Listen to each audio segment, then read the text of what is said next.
is destroying our family. Kanino kay Moises? Pinalaki kita, binuo kita. Paano magawa sa akin?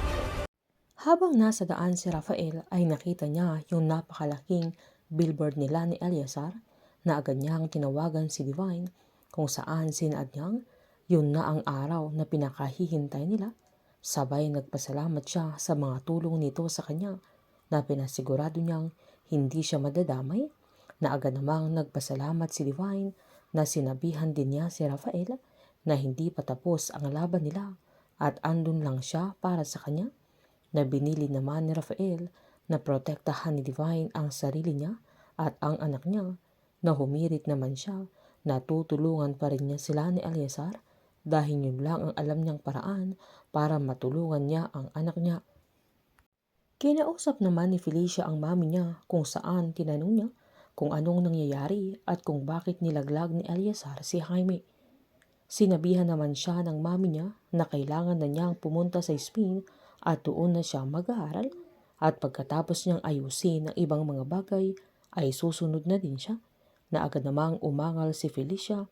Sabay pinaalalahanan niya si Divine na hindi siya pakakawalan ni Jaime, pero pinasigurado ni Divine na may malaking pagbabago pagkatapos ng mangyayari sa araw na yun, na kailangan muna niyang manatili sa Pinas para tulungan si Rafael, pero susunod din siya sa Spain pag natapos na lahat, na agad namang tinanong ng dalaga kung ano yung tinutukoy niyang pagbabago na mangyayari, pero sinabihan siya ng mami niya na makinig na lang siya sa kanya, pero nanindigan si Felicia na hindi niya iiwan si Justine, lalo't mas kailangan siya ng binata sa mga sandaling yan.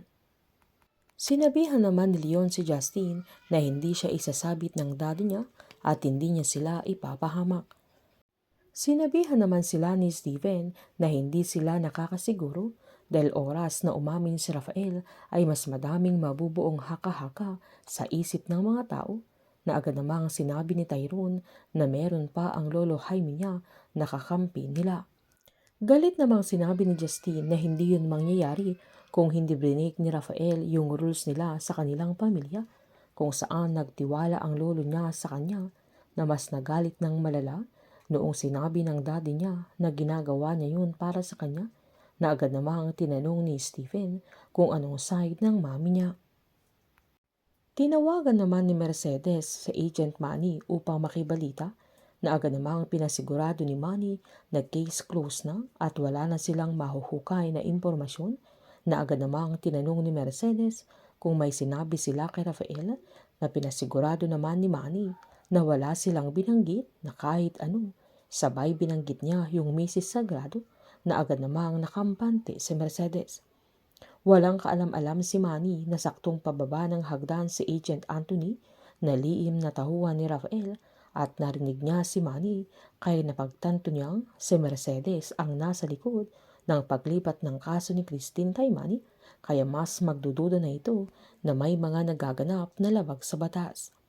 Mapapatunayan ni Agent Anthony na kasabwat ni Mercedes si Agent Manny para itago ang buong katotohanan sa pagkamatay ni Christine. Painit ng painit ang mga tagpo, sabay-sabay po nating subaybayan ng advance episode ng Pamilya Sagrado dito lamang po sa aking channel. Patuloy lamang po manood at mag-subscribe para ma-update po kayo sa mga susunod na episode. Marami pong salamat.